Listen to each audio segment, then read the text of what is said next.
Hello friends, नमस्कार। स्वागत करता हूं मैं आपका A20 क्लासेस पर। लकार का सेक्शन हमारा था और लकार का सेक्शन में 3 लकार हम लोग पढ़ लिए। बाकी दो लकार बचा हुआ है, वो हम आपको आगे का वीडियो जब बनाएंगे उसको भी हम पूरा कर देंगे।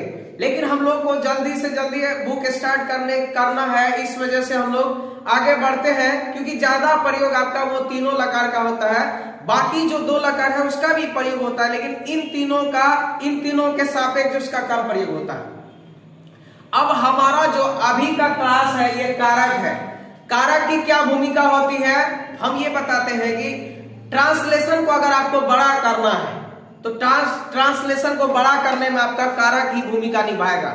याद रखिए, संस्कृत जो है आपका पूर्ण रूपेण डिपेंड होता है लकार और कारक पे। लकार और कारक अगर आपको समझ में नहीं आया तो, हालांकि अभी हम हिंदी का कारक पढ़ाएंगे, ये जो हमारा ये सेशन होगा बिल्कुल हिंदी वाला होगा, लेकिन इसके बाद जो हम सेशन लाएंगे वो संस्कृत वाला होगा, उसका अहम भूमिका होगा। अगर वो समझ में नहीं आएगा तो बुक सेक्शन का हम जो भी चीज पढ़ाएंगे आपको जरा सा भी समझ में नहीं आएगा। इसीलिए कारक बहुत अहम भूमिका निभाता है संस्कृत में, क्योंकि आप जो भी शब्द रूप देखते हैं, बालक शब्द रूप है या लता फल मुनि साधु या अस्मद युष्मद, जो भी शब्द रूप है, जितना भी शब्द रूप है, वो क्या है? वो रियल में कारक का ही है, कारक पे ही आधारित है। कारक ही वो है, मतलब कि वो कारक को ही बताता है। तो संस्कृत में जो भी चीज रहेगा, आप अगर उसका हिंदी मीनिंग निकालेंगे या नहीं तो आप अगर ट्रांसलेशन बनाएंगे तो ट्रांसलेशन को बनाने में कारक का बहुत ज्यादा भूमिका होगा। कारक समझना बहुत जरूरी है। जैसे हम आपको एक छोटा सा सेंटेंस लेते हैं और बताते हैं कि देखिए कारक का कैसे प्रयोग होता है। अभी जो हम आपको ट्रांसलेशन लकार में बताए थे, बिल्कुल छोटा छोटा बताए थे, वो ट्रांसलेशन नहीं था, बल्कि वो लकार का प्रयोग करने का तरीका था, कैसे कैसे हम लोग लकार प्रयोग करते हैं। उसी को हम आगे बढ़ा करके एक सेंटेंस हम आपके सामने रखते हैं। जैसे, मैं घर से विद्यालय पढ़ने के लिए साइकिल से जाता हूं। मैं घर से साइकिल से पढ़ने के लिए विद्यालय जाता हूं। यहां पे आप सेंटेंस जो देखे, इतना बड़ा जो है, ये बड़ा सेंटेंस क्यों है? इसमें कारक है। कैसे? मैं घर से, यहां पे से देख लीजिए चिन्ह है, पढ़ने के लिए है, उसके बाद साइकिल से या साइकिल के द्वारा फिर विद्यालय जाता हूं। तो कोई भी सेंटेंस जो बड़ा होता है ना, लंबा खींचा जाता है, उस सेंटेंस को बड़ा करने में अहम भूमिका निभाता है कारक। तो आज का सेशन हमारा कारक पे ही रहेगा, लेकिन कारक का हमारा हिंदी में रहेगा। संस्कृत हम लोग का अगला सेशन जो होगा वो आपका संस्कृत वाला होगा। तो आइए हम लोग सबसे पहले हिंदी में जानने का प्रयास करते हैं कारक क्या होता है, कारक के कौन कौन से भेद हैं, संस्कृत में कितने कारक होते हैं और हिंदी में कितना कारक होता है। तो कारक क्या होता है? सबसे पहली चीज है कारक क्या होता है। कारक का जो सिंपल सा परिभाषा होता है, हालांकि अलग अलग ग्रामर की किताबों में अलग अलग परिभाषा होता है, बहुत तरह की किताबों में बहुत तरह का परिभाषा होता है, लेकिन एक शॉर्टकट, एक सटीक परिभाषा आपको यही है कि क्रिया की उत्पत्ति में जो सहायक हो उसे क्या कहते हैं? कारक कहते हैं। क्रिया की उत्पत्ति में जो सहायक होता है उसे क्या कहते हैं? कारक। हिंदी में जो है कारक के 8 भेद होते हैं, संस्कृत में कारक का 6 भेद ही होता है। तो संस्कृत में कौन 2 नहीं होता है? तो याद रखेंगे, संस्कृत में संबंध कारक को और संबोधन कारक को कारक नहीं माना जाता है। अब ये क्वेश्चन आता है, आखिर क्यों नहीं कारक माना जाता होगा? तो जब हम इसका सारा का परिभाषा बताएंगे ना, फिर हम आपको ये बताएंगे कि इसको और इसको कारक क्यों नहीं माना जाता। हम अभी बताएंगे तो आपको समझ में नहीं आएगा, क्योंकि आप इसके विषय में नहीं जान रहे। हो भी सकता है बहुत सारे छात्र इसको जानते होंगे, लेकिन हो भी सकता है कि कुछ ऐसे छात्र होंगे जो ये पहली बार पढ़ रहे हैं, उसके लिए दिक्कत होगा। तो हम इसको एक एक करके समझेंगे, फिर हम लोग जानेंगे कि कारक फिर ये संस्कृत में आके इस दोनों को क्यों नहीं माना। तो यहाँ से यह पूछ ले कि संस्कृत में कारक कितना होता है, तो 6 को आंसर करेंगे। लेकिन विभक्ति जो होता है ना, विभक्ति 7 होता है। 8 लिखा रहता है, जैसे बालक शब्द रूप में देखते होंगे 8 तक रहता है, लेकिन 8 में जो है ना वो पहला वाला कोई लिख दिया जाता है। हे बालक, हे बालको, हे बालका, वो पहला वाला कोई लिख दिया जाता है। इसी वजह से विभक्ति में सिर्फ 7 को ही माना जाता है, 8वां नहीं लिया जाता। तो याद रखेंगे, कारक हिंदी में 8, संस्कृत में 6, लेकिन विभक्ति कितना होता है? 7। तो जानते हैं हम लोग। तो कारक का परिभाषा जान गए कि क्रिया की उत्पत्ति में जो सहायक उसे क्या कहते हैं? कारक। क्रिया की उत्पत्ति में जो सहायक उसे क्या कहते हैं? कारक। अब है कि कारक का भेद है हिंदी में और उसका विभक्ति चिन्ह है। विभक्ति चिन्ह क्यों? तो कारक को पहचानने के लिए आखिर ये जो कोई भी सेंटेंस होगा, अभी जो हम आपको बताए थे, मैं घर से पढ़ने के लिए साइकिल से विद्यालय जाता हूं, वहां पे कोई लिखा हुआ है कर्ता कारक, अपादान कारक, संबंध कारक नहीं लिखा हुआ है। तो आप इसके थ्रू जानेंगे वहां पे कौन कारक हुआ, यानी कि ये जो है ना, ये इसका ये चिन्ह है, तो इसके द्वारा हम इसके पास पहुंच सकते हैं। ये चीज है, इसको याद करना जरूरी है। तो पहला कौन सा कारक का भेद हो जाएगा, कर्ता, और कर्ता का चिन्ह क्या होगा, ने। 2 नंबर में हो जाएगा कर्म, कर्म का चिन्ह हो जाएगा को। तीसरा में हो जाएगा करण, करण का चिन्ह होगा से या फिर के द्वारा, दोनों होता है। मैं कलम से लिखता हूं, मैं या कलम के द्वारा लिखता हूं, दोनों सेंस आता है। अब यहाँ पे है संप्रदान, इसका होगा को और के लिए, और यहाँ पे है आपादान, आपादान होगा से। यहाँ पे देखिए, यहाँ पे भी से है, यहाँ पे भी से है, और यहाँ पे भी को है, यहाँ पे भी को है। आखिर दोनों में अंतर कैसे करेंगे हम आपको बताएंगे। उसके बाद संबंध है, इसका होता है का, के, की और रा, रे, री, दोनों का, के, की और रा, रे, री। उसके बाद अधिकरण चिन्ह होता है में पर, उसके बाद संबोधन हे, अरे, ओ। समझ में आ गया। इसको फिर से कर्ता ने, कर्म को, करण से, संप्रदान को के लिए, आपादान से, अलग होने का सेंस होगा, संबंध का, के, की, रा, रे, री, और अधिकरण में पर, संबोधन हे, अरे, ओ। तो ये था कारक के भेद और उसके विभक्ति चिन्ह। अब हम लोग ये जानेंगे कि कारक का परिभाषा, यानी ये कर्ता कारक किसे कहते हैं, ये किसको कहते हैं। फिर हम ये डिसाइड कर पाएंगे यहाँ पे भी से है, यहाँ पे भी से है, दोनों में हम कैसे अंतर कर पाएंगे। यहाँ पे भी को है, यहाँ पे भी को है, हम कैसे अंतर करेंगे। तो हम इसको जानने का प्रयास करते हैं।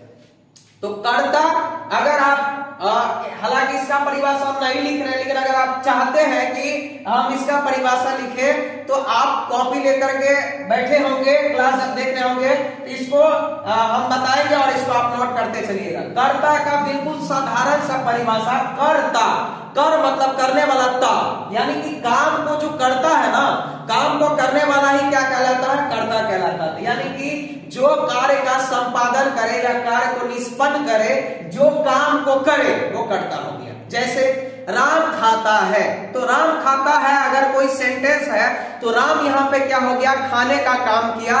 तो खाने का काम कौन किया, राम, तो राम क्या हो गया, कर्ता। राम को अंडरलाइन कर लेंगे आप।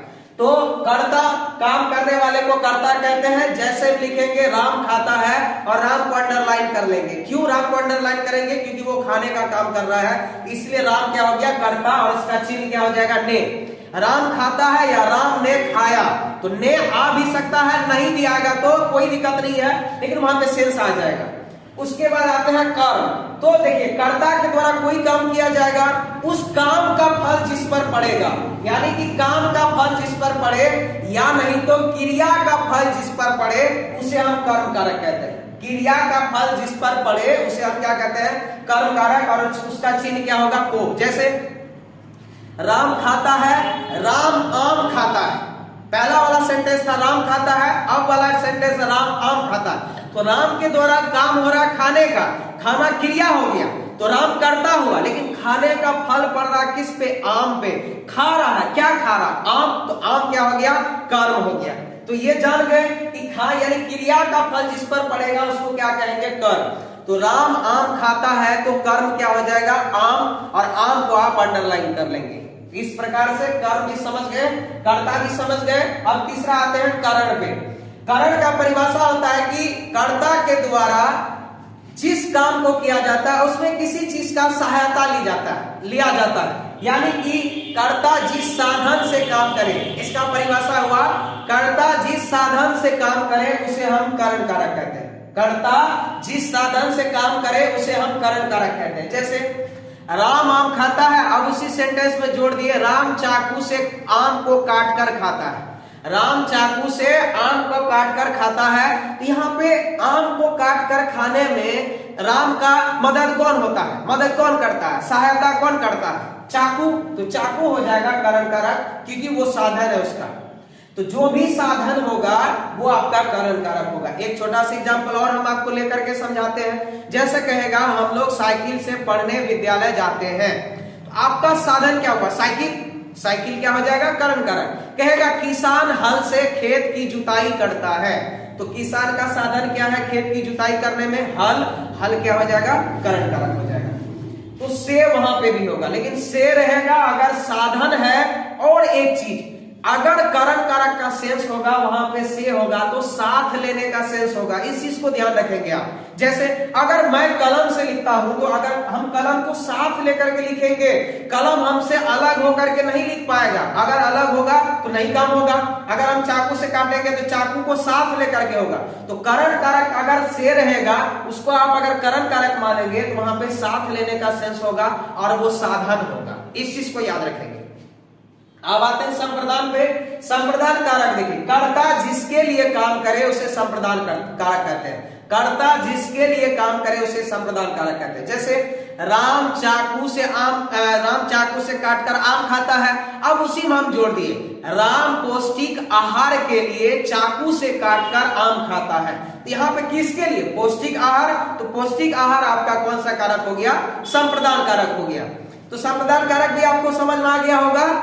तो संप्रदान कारक क्या हो गया कि कर्ता जिसके लिए काम करे। जैसे राम श्याम के लिए किताब लाता है, तो किसके लिए? श्याम के लिए। श्याम आपका संप्रदान कारक हो गया। समझ में आ गया होगा आपको। कर्ता, कर्म, करण, संप्रदान, ये चार तक एक बार फिर से रिवाइज कर लेते हैं। कर्ता, काम करने वाले को कर्ता कहते हैं। कर्म, क्रिया का फल या काम का फल जिस पर पड़े उसे कर्म कारक कहते हैं। कर्ता जिस साधन से काम करे उसे करण कारक कहते हैं। और कर्ता जिसके लिए काम करे उसे संप्रदान कारक कहते हैं। ये चारों आपको समझ में आया होगा। आगे बढ़ते हैं। आपादान याद रखेंगे, इसका परिभाषा होता है जहां से जुदाई या अलगाव का बोध हो।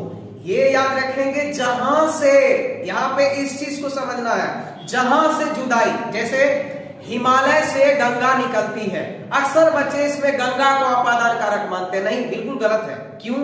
क्योंकि हमारा परिभाषा बोल रहा है कि जहां से, तो जुदाई गंगा से हो रहा है कि हिमालय से? हिमालय से हो रहा है। जाहिर सी बात है, हिमालय से गंगा अगर निकलती है तो जुदाई हिमालय से होगा, ना कि गंगा से। तो यहां पे हिमालय आपका आपादान कारक हो जाएगा। हिमालय को अंडरलाइन कर लेंगे। जैसे पेड़ से पत्ता गिरता है तो पत्ता आपादान कारक नहीं होगा, पेड़ होगा आपादान कारक। क्यों? क्योंकि जुदाई पेड़ से हो रहा है, ना कि पत्ता से। पत्ता तो गिरने का काम कर रहा है, पत्ता कर्म कारक हुआ रियल में। तो वही बात है।